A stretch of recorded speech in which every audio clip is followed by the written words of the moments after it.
Assalamualaikum warahmatullahi wabarakatuh. Perkenalkan, nama saya Nusdawati. Saya adalah CGP Angkatan 9. Hari ini saya akan melakukan percakapan praobservasi bersama rekan saya yaitu Ibu Nina. Selamat siang Ibu Nina. Selamat siang. Baik Ibu Nina, jadi untuk berikutnya adalah bagaimana dengan area pengembangan yang ingin Ibu Nina capai atau yang ingin Ibu lakukan nanti pada saat observasi. Oke. Untuk area pengembangan di sini terbagi menjadi dua. Yang pertama itu untuk pengetahuan. Yang pertama adalah peserta tidak dapat mendeskripsikan pengaruh hidup budaya di segala aspek. Sedangkan untuk aspek area pengembangan keterampilan dapat membuat poster atau PPT dalam bentuk digital materi pengaruh hidup budaya di Indonesia di segala aspek atau segala bidang. Ya baik, berarti yang akan dikembangkan adalah ada dua area yang ya, pengetahuan dan keterampilan. Baik Ibu, jadi bagaimana rancangan pembelajaran yang ingin Ibu terapkan di dalam kelas, mungkin dari strategi pembelajarannya, model pembelajarannya, ataupun dari metode pembelajarannya? Untuk strategi pembelajaran di sini saya menggunakan pembelajaran berdiferensiasi berdasarkan kesiapan belajar siswa yang terintegrasi dengan pembelajaran sosial dan emosional. Di mana nanti saya akan melakukan pembagian kelompok sesuai dengan kemampuan, keterampilan dan keaktifan siswa. Jadi di sini anak akan belajar secara kelompok. Baik, jadi untuk yang ingin Ibu kembangkan itu adalah berdiferensiasi, yaitu terintegrasi dengan sosial emosional ya. Iya. Oke, baik Ibu. Nah, bagaimana dengan media pembelajaran yang akan Ibu gunakan di dalam kelas nanti? Jadi bagaimana rancangan pembelajaran yang ingin Ibu terapkan nanti di dalam kelas, mungkin dari strategi pembelajarannya, kemudian model pembelajarannya, atau dari metode pembelajarannya? Oke, untuk strategi pembelajaran yang digunakan adalah strategi pembelajaran berdiferensiasi berdasarkan kesiapan belajar siswa yang nantinya akan diintegrasikan dengan pembelajaran sosial dan emosional. Sehingga saya akan melakukan pembagian kelompok sesuai dengan kemampuan, keterampilan dan keaktifan anak. Untuk modelnya saya menggunakan PBL, yaitu Problem Based Learning. Sedangkan untuk metode yang biasa saya gunakan adalah sistemnya adalah diskusi kelompok, tanya jawab dan penugasan.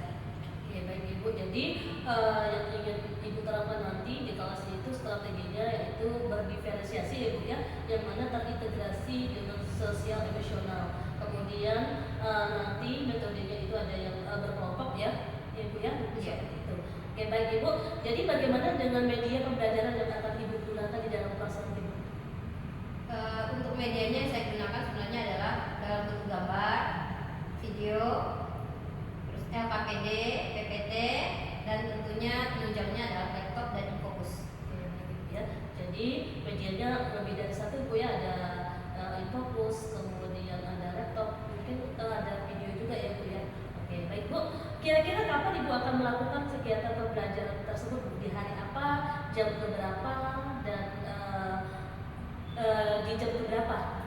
Pelaksananya akan dilaksanakan besok Kamis tanggal 14 Maret 2024 di jam pelajaran 34 di kelas 10A.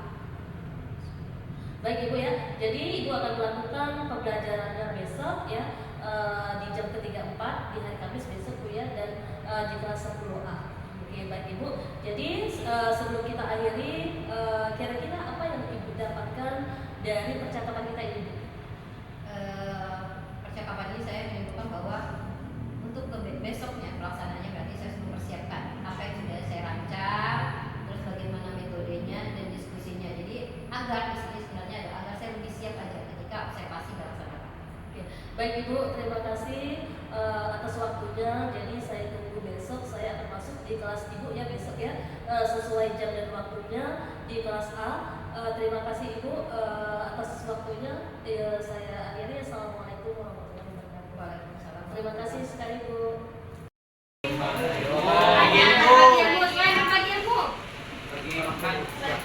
Bisa nggak kita berbagi kebahagiaan? Bisa. Dengan cara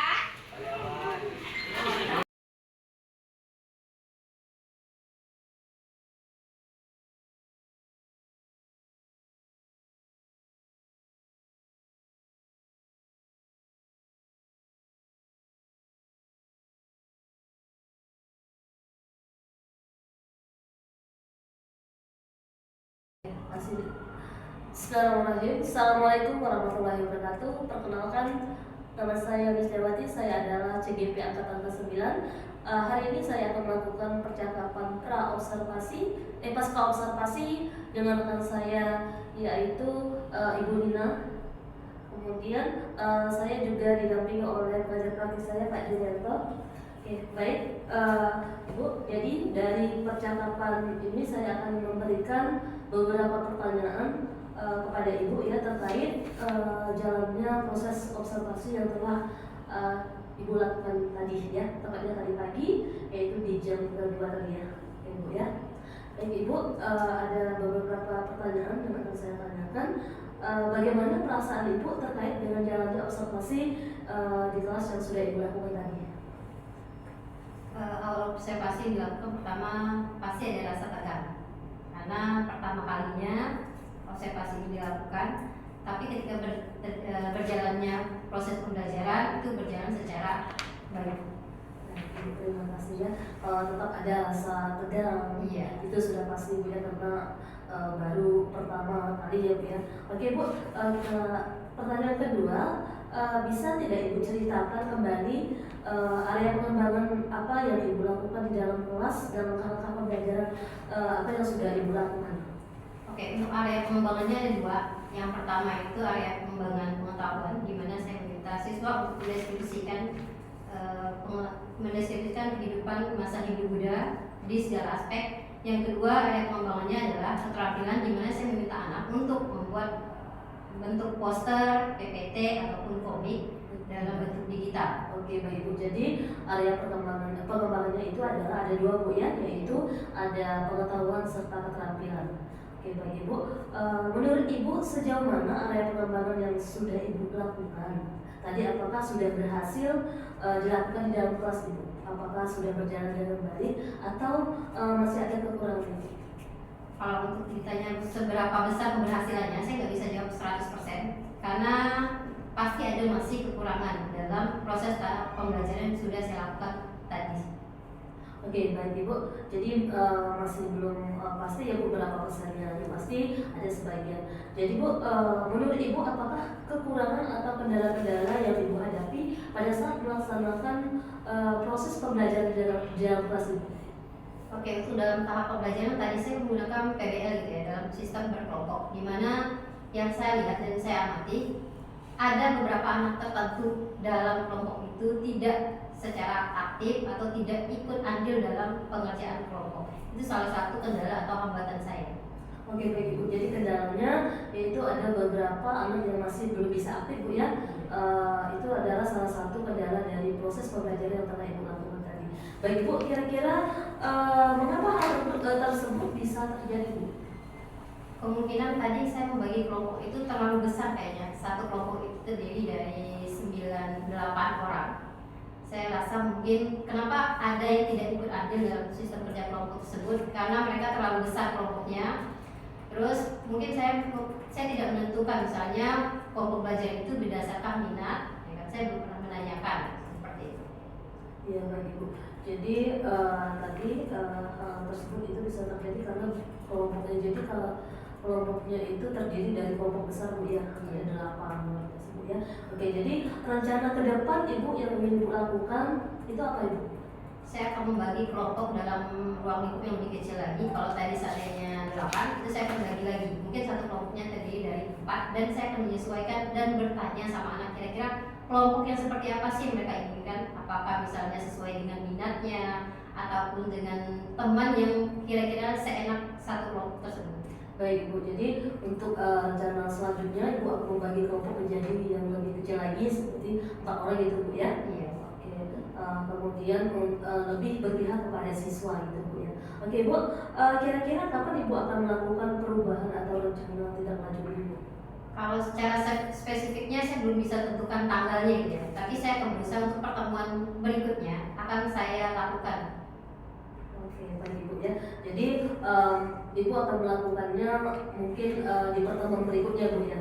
Oke, jadi mungkin itu saja Ibu yang dapat saya tanyakan terkait proses observasi yang telah kita lakukan pada hari ini tadi Bu ya. Mungkin saya akan meminta masukan kepada Pak Julianto umpan lainnya terkait hasil percakapan pasca observasi antara saya dan rekan saya Bu Dina. Silakan Pak. Oke.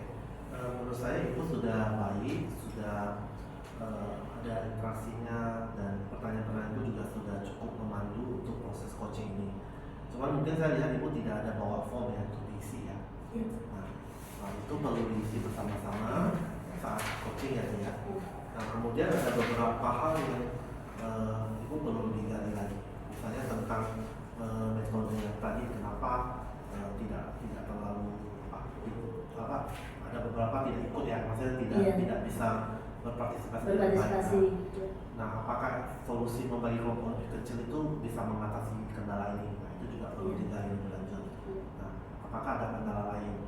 Apakah mungkin KPD-nya kah kurang menarik kah, atau pertanyaannya siswa kurang mengerti kah? Nah, jadi menurut saya ibu masih belum terlalu dalam menggali apa yang terjadi di kelas itu. Nah, itu ya. Jadi kedepannya itu bisa ditingkatkan lagi. Kan ini kan baru pertama kali ya belajar. Nah, kedepannya ditanya terus, digali terus. Nah, termasuk juga nanti waktu ibu amati di kelas ibu ini, ibu hanya lihat itu ya waktu kerja kelompoknya ya. Dari segi materi, konten apa, ada tanggapan nggak? Ada ya. Dari yang pertama itu dari segi kontennya sudah cukup baik sih Pak, menggunakan video. Kemudian ada speaker juga tadi lengkap. Kemudian untuk kelompok tadi masih belum